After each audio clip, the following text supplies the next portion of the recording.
Hey everyone, we are back with another episode of Ask Juliana. I personally love these. I could submit questions literally every single day, and I have to like hold back from doing that. So I just want to thank you for tuning in. I am back in my happy place in the warm weather because Massachusetts is not fun.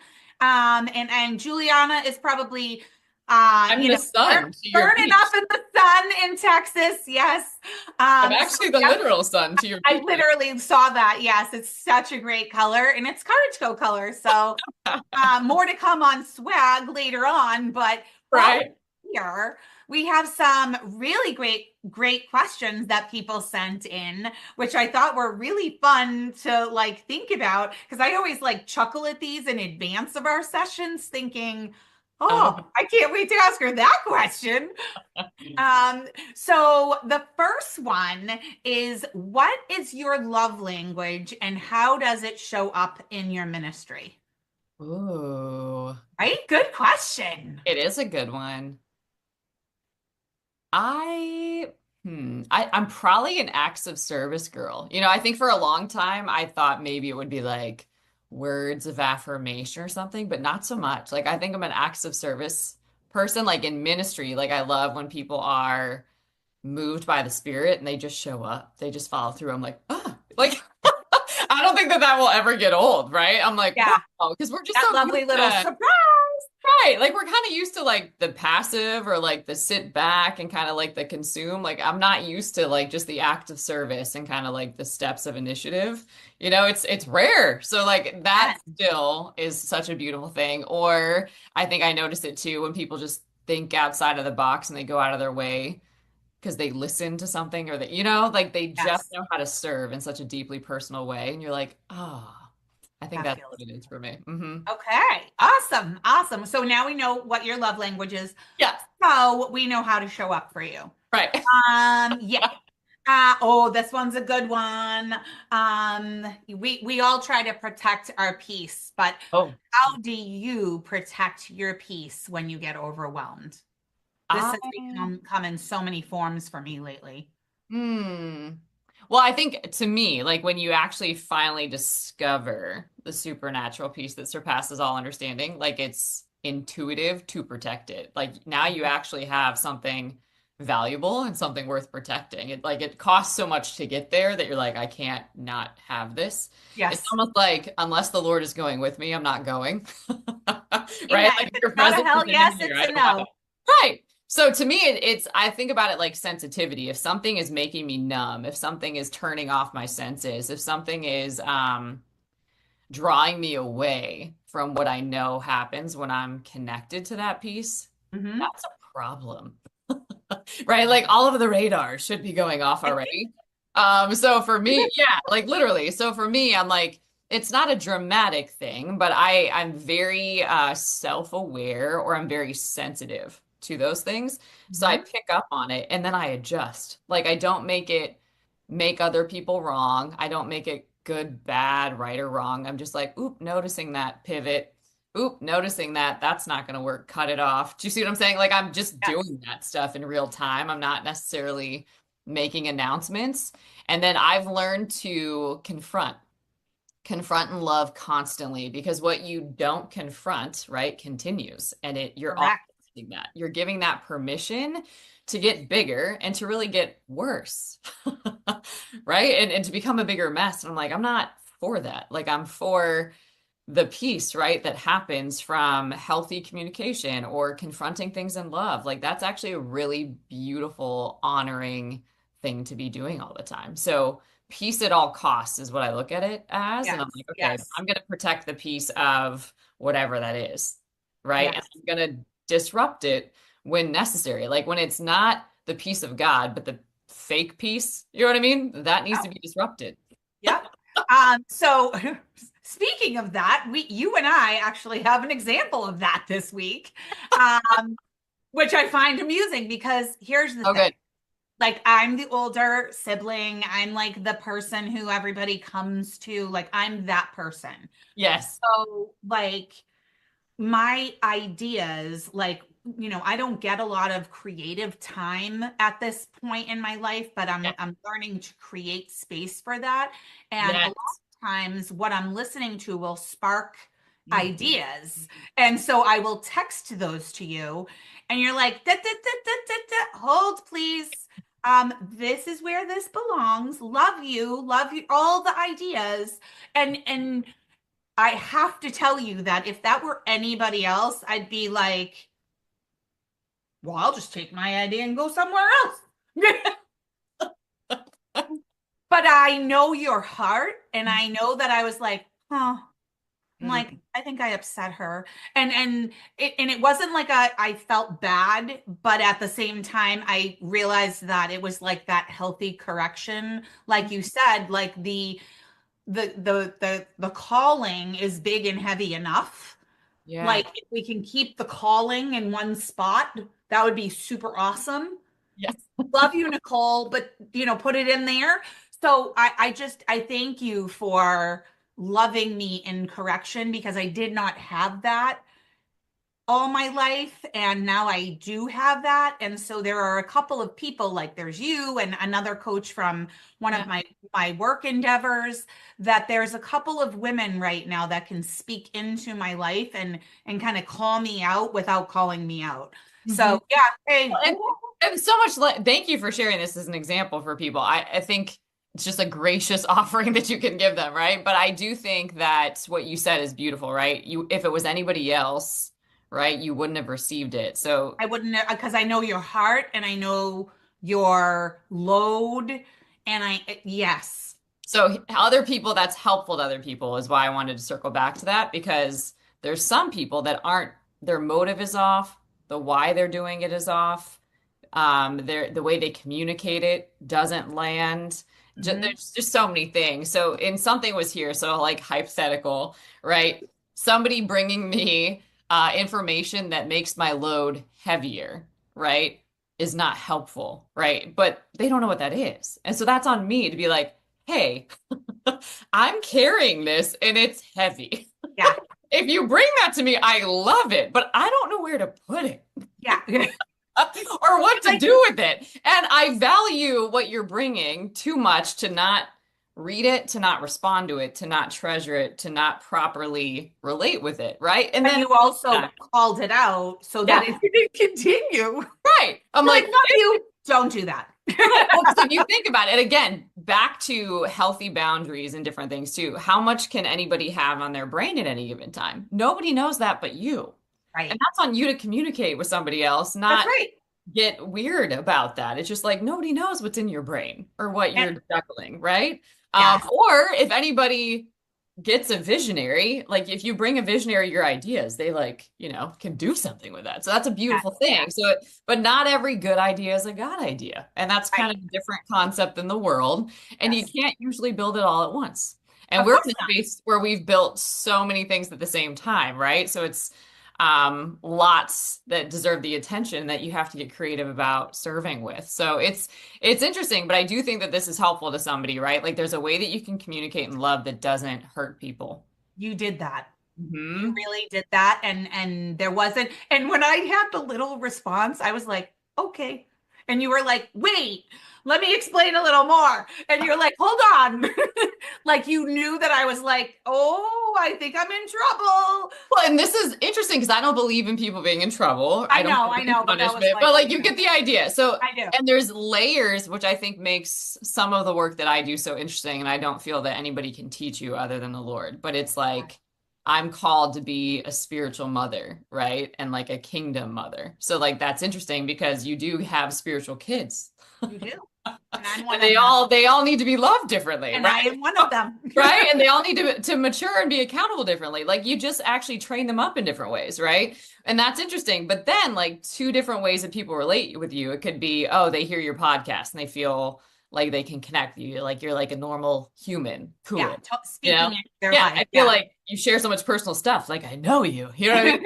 And then there's like some that know you as their coach, or some that know you as a mentor, or even their prophet sometimes, or their apostle. Like so many different roles. But like it's interesting because at the end of the day, you are a human. So through all of that, you're not responsible for how people see you, right? But you are responsible for how you lead and how you Yes. communicate and how you set boundaries, how you adapt, and that is on you. But we get really tripped out when we start getting in the weeds with other people. And to that end, like I could have made your response mean something negative to me. Mhm. Um, and because we're all good at telling ourselves stories. And I literally said, all this means is what it says. It doesn't mean anything else. It doesn't mean she's squashing my Nope, creative spirit. It doesn't mean nope, anything else other than please no. drop it in this suggestion box because Yeah. that's where it all should live. And I'm like, okay, great. So yes, but know that it checked my spirit because I just find it hilarious that our question went there. I was like, oh, hey, I lived that one this week. Well, Yeah, this is wisdom for people too. Like how you communicate matters, right? Treasuring people's heart matters, and that's different than people pleasing. and Okay. you teach through that. Like you taught me through that response that I don't need to respond negatively to people, Yeah. even when they're not doing what I would like them to do. Yes, or that your ideas are valuable and they're wanted and Right. they're treasured. They're to be treasured, right? But that doesn't mean they're going to be always executed, or immediately produced, right? And that's okay too. Yes, absolutely. Okay. Well, I thank you again for that little spirit check. She's like, I had an extra question for you. Mic check, mic check. All right. So let's see. What is a failure that ended up being a blessing in disguise? I'm like, I've stacked so many of these. I'm like, I got a stack of I'm these like, it's too. hard to pick one actually. I'm sure. Man, I mean, because I've just changed that definition so much that I'm like, what even is a failure? You know what Right. Well, tell us a little more about that then. Like, so I mean? when was the last time that you can recognize where at that moment your thinking changed? Mhm. Like that your failure was like in your mind, a failure. Because we're similar in the overachievement, Mhm. success, performance, perfectionist Yeah. mentality. So can you remember a time where you were like, oh, that's probably the last like failure that like I thought I like fell on my face, but didn't actually understand that it was feedback. hmm Well, I can think of two only because you use that word. I'm like, I like literally fell. So Oh, okay. Well, there you go. yeah, like I'm I'm so glad thinking, I was drawn to that word. well, I'm thinking too, in case this is helpful, because I think I was kind of raised to think that if you don't get these grades, then you're failing. Or if you, Amen. like, they even use Amen. that language in school, Yes. right? Like this is failing, you know? Yes. So that's kind of where it gets seated. Or if you're not, in some of these athletics, if you don't get this score, like literally a perfect 10 in gymnastics, if you don't get a Yes. perfect score, if you don't hit this time when you're running or whatever that is, you're Yes. failing. So it's like, you're kind of like always outcome driven. So for a long time, that was sort of the path. And then on this one, but I'm going to bring it up for people that haven't heard this in a second. So on my thesis film shoot, just Oh, I love this for you, story. right? Um, in grad school, which means that I already have other degrees that I'm not delivering on, if you will. Like I've gotten a lot of education that was really expensive, which a lot of people go on that journey, but I'm not in that industry anymore. And Right. I was Right. like, take two, I'm doing the same thing, kind of, but on the outside, it looks like, Right. right? Um, Only now I've been introduced to part of my calling, Mhm. and I don't know what to do with that. So I'm trying to like deny that I know that and that I've been, epically impacted by this thing. I'm like, that would just be so foolish if I like went into this industry because here I am getting a degree in this thing. And Yeah. logically, that's what you go to. That's what you go be successful at. That's what, you need to be a good return on investment in. And I could not wrestle that out really well. I was doing a horrible job. And then I did. On my thesis film shoot, I did a round off back handspring and broke both radial bones in my wrist when I did that. Didn't actually fall, so it looked okay on the outside, but it was terribly wrong on the inside. Yes. Your wrists Yeah. usually have to do with like flexibility, mobility. I was just clearly not being flexible and mobile, and I wasn't being literally metaphorically mobilized into my destiny, I was actually the one that was trying to stop and block myself. So I did need a break. Yes. Know that that would be the literal break The literal I break. needed, Yes. but I think that to me was perceived on the outside as like an epic failure. But to your point, that's where it changed how I defined what it was. I was like, I think the greatest failure, which I learned in that moment, is ignoring. Now I see it as the voice of God. And You I literally I've cannot had those afford. moments too. Yes, like your failure would be ignoring the voice of God. That would be your failure. And it's always going to lead to more pain, unnecessary pain, suffering that you didn't have to Yeah. choose, but that comes upon you as a consequence of your decisions. Like your failure is there.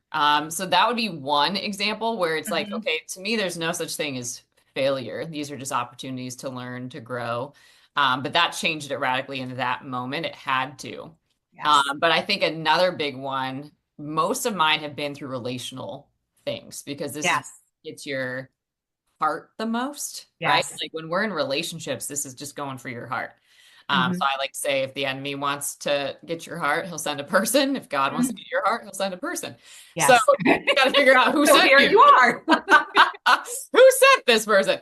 But Yes. to me, through different relationship experiences, I think the biggest thing I started to realize was failure would be betraying yourself.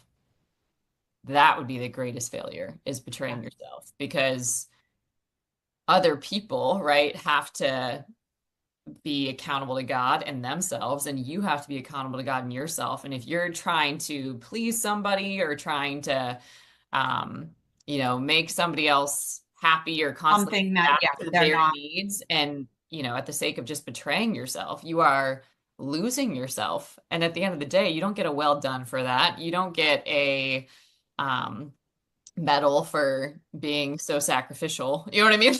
Yeah. You really do fail when you betray yourself because there's no greater pain, I really don't think, than self-abandonment. You can be abandoned by others and you can get through that. You can be betrayed by others and get through that. But when you abandon yourself and you betray yourself, then you're really failing because now you don't trust you and you don't Right. you don't have any sort of self-esteem and confidence or any of that to move forward and you're really in an interesting place. So to me, that would be failure. Not listening to the voice of God would be failure, and then also betraying yourself and what you know is true. Yeah. And that actually segues perfectly into our final question for Ooh. today. I know. I love how these all fit. Have you ever had to walk away from a relationship to follow God? Yeah, multiple times. Multiple times. I think that's actually how I got to God. Probably one of my biggest ones was I write about it. I believe it's in the I want first to say it's the book. first book. Yeah. Yeah, God's Vibes Matter, Reclaim Your Spiritual Authority. Yes. But I was in a relationship that it had to me, it felt like it had a hold on me. I'm like, I'm seeing and sensing things that are not okay. I'm dealing with a level of darkness, frankly, I've never seen before. And that's shocking, actually. Yeah. I've never seen this level of darkness in somebody's soul before. Like it literally would make me cold, or it was almost sometimes looking at like a black hole. I'm like, this is terrifying, Can actually. I ask a sub question right Mhm. there? Did you ever question your own sanity? Like if you were like, did you ever question yourself? Like, am I really seeing what I'm seeing in that moment, in those No, moments? Okay, no, good. I didn't question that, but I did question like, how how did I miss this? Right. How Okay. how is this somehow justified that I'm tolerating this when I know that it's not okay? Right. Like there's lots of levels of just wrong, like just lying, cheating, stealing, like just really shocking behaviors Hmm. coming out of a person that I'm Right. like, oh, we're trained to overlook that fault or like Yeah. give the benefit of the doubt, or you know what I mean? Like Yeah. extend grace, or like, and I'm like, whoa. But to me, it was like revealing where different patterns were still not healed, right? Like this is what was normalized through your development, but this is not normal. Yeah. And this is not how you do relationship, and this is not healthy, and this is actually what you're up against. So at any rate, I just through that, this person had invited me to church, which I usually feel is personal. It is Kind of it's like like introducing meeting them your to your mom. family. Yeah, it's like meeting your mom. Right. Kind of like it felt pretty deep, right? But Yeah. strangely enough, right? Um, it was that church where I really just felt grace for the first time. I really hadn't met like the person of grace before, but I really felt that. It's where I really cried out to the Lord. And I kept crying out to him about this relationship. I'm like, if this is not of you, like I need you to keep showing me that, number one, so that I'm affirmed in that, and that happened. I need you to remove it because I also don't think that I'm strong enough to do that myself. So I need you to do that. That Yeah. happened. God There's knows I've just said so that a many, lot. there was just so many things that kept affirming that, but I did have to walk away from that. And I did not want to. Like I wanted God to change the person. I wanted God to change the dynamic. I wanted, revival or breakthrough or just potential to be realized, so many things. But I was like, no, no, no, all of that will kill you. Yeah. It was I, like you can choose this person and basically forsake your destiny, or you can choose me, um, yeah. and receive the fullness of it. And I'm like, I like option B. So that was probably to me, it was so hard. Like there's just so many things that take over. So many people talk about soul ties, but that can happen emotionally, that can happen mentally, that can happen spiritually, it can happen so many ways. And so it just Right. felt tied and entangled. And so it Hmm. took a long time to process what the heck was happening there. And Hmm. how I participated in allowing that to happen so that that kind of stuff could be broken, healed, shifted, all the things. But then there's been many times after that where it's you get out of the boat with God and he says, do this thing, be in this relationship, go to this place. And then he'll over time say, now go here, now go here, now go do this thing. And so I've had to leave churches, I've had to leave relationships, I've had to do those things over time. And that used to kill me. Yes. Like it would absolutely crush Because me. it becomes your comfort.